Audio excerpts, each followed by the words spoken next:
Surprise everyone, you thought we were finished in 2019, but I actually surprised myself, and hopefully you, with one more.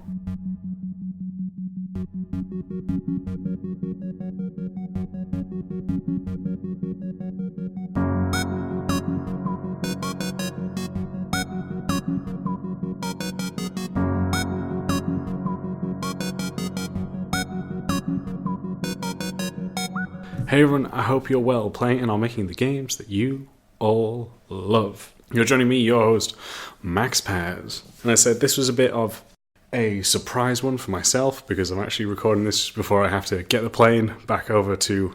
I'm visiting a few people, so I'm jetting around a little bit for the holidays, so no rest for the wicked.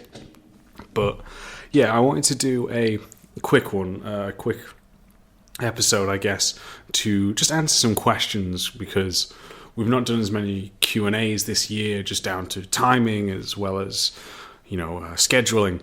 So I'd like to answer just a few just as a little one. I'm not going to be doing a long episode. Obviously, as I said, I got a plane to catch, so I need to record and edit very quickly. So I'm going to answer just a few questions. So hopefully, they respond to you and they resonate with what I'm going to say. Now, without that further ado, let's actually get into the very first question. So the first one comes from Tycobalt, who asks basically about how do we as level designers work with other teammates. Now, he's not on about just environment artists, but actually system designers as well. And that's going to be the main topic that I focus with this one, is other stuff like gameplay designers. Now, with that, let's talk about a few things. Their work is really crucial to the level because we need to know what are we putting in the level.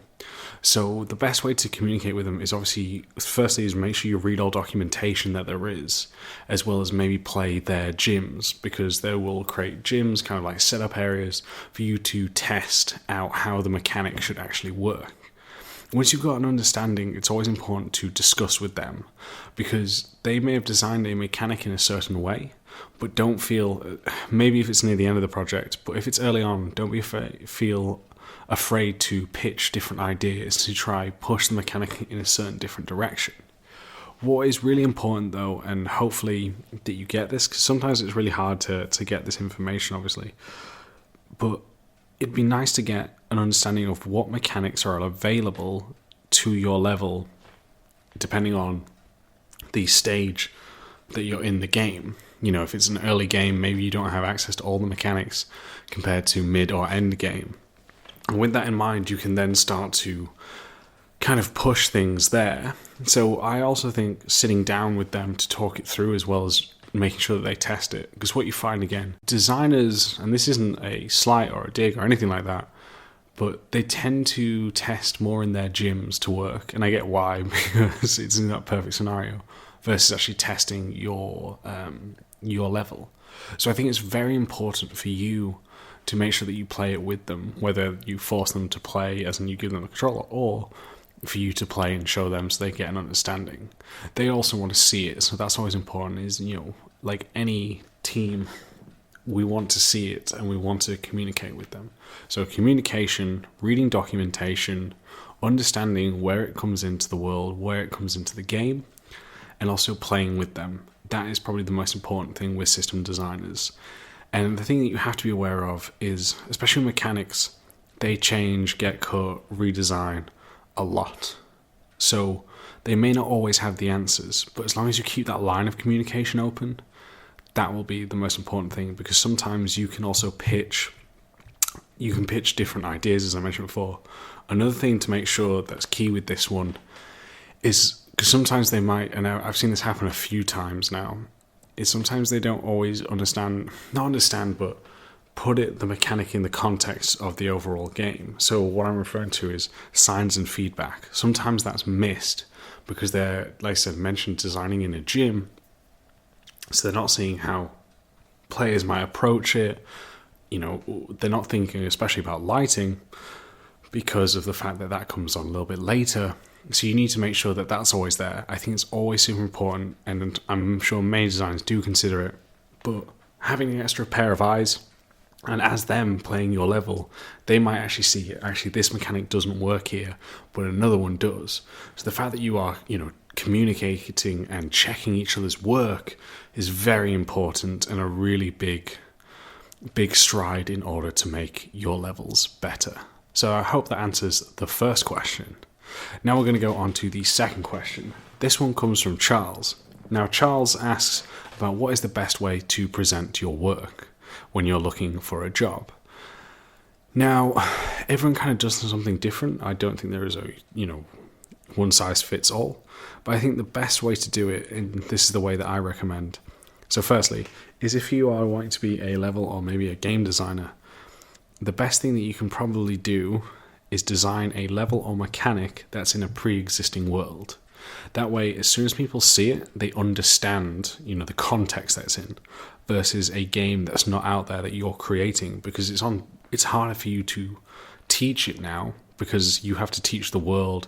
There's more story building than that of, say, picking a game, whether that be, for example, Control. If you liked that so much, maybe pick to design a level or a mechanic from this world. And I think that's super important because, again, super quick to understand. And when you're doing that, I think the best way to do this as well, when you are putting it on your portfolio, make sure that you have a picture of either the icon of the game or the characters, whatever represents the game, so people understand quickly. As long as you say, Last of Us, and then say whatever, like something that could be like Last of Us. For the level design weekend, we did a mall level. So you do that, and you state that it's a mall level, and also state that this is, obviously you didn't work on the game. That's still fine. But by seeing the pictures and reading the title, they're like, oh, okay, it's set in that world. Let's go with it. So I think that's one of the most important things, is it'll help you as well because you're understanding the game as well. That is your design document because you've played the game, you understand the game. So much easier than you trying to design everything as you move forward. The best thing that I recommend is because when people are looking through portfolios, they don't have a lot of time, obviously.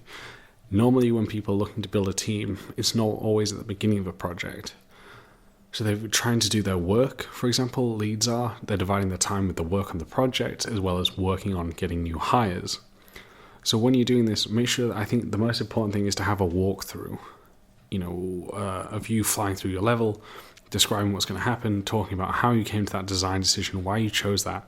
Because not only do they hear your voice, I think that's an important thing because they'll get a bit of a sense of your humor. Like on this podcast, I mention smooth jazz and have little jokes here. So you get an understanding of who my personality is. And that's what you want to reflect as well, because it's not always about the work. Obviously, that has a huge impact and a huge part of it. But sometimes the best thing is trying to figure out if someone's a good fit for the team. That's always tough. And it's hard to do. So by that, you can help them build an impression of you. Also, it's going to be very hard sometimes for people to play your stuff. That's why there's tests involved, so that they can play your test on an equal playing field with other applicants. So by you having that walkthrough, they get an understanding of, one, who you are, two, why you made that design decision and how you think, as well as an understanding already of that world that you are building in. So I think that's a really important one to think about and move forward with. So I recommend that. So first, if I was going to tell you how to lay out a page, it would be a video walkthrough. Then you can break it down with some words and stuff, your 2D maps, some beauty shots, and that's kind of how I would do it. So final result with the walkthrough, your creative process, and some beauty shots scattered through. Also, I see a lot of people with massive essays about it. Not everyone's going to read that, so try divide up your work in bullet points. I think that's very important to it as well. I will get around to some other questions, but I've just seen the time that we have. So this is a short one, but I hope it is a nice surprise for all of you and a great way to bring in the new year. Happy New Year to you all, and to a great 2020. Thank you, my friends. And if you do want to get in contact with me, please do so on Twitter @MaxPairs. If you want to email in any questions, you can do so at leveldesignlobby@gmail.com. And if you do want to support the podcast and help make sure that we keep raising the quality of the show, do head over to patreon.com/Level Design Lobby. I'll catch you all next year. Oh, final thing. I'm probably going to be coming back at almost mid-January in terms of this, just because, I want to take a bit of a break. So I hope you will miss my sweet jazz voice, as absence makes the heart grow fonder. All right, everyone. I'll catch you all later. See ya.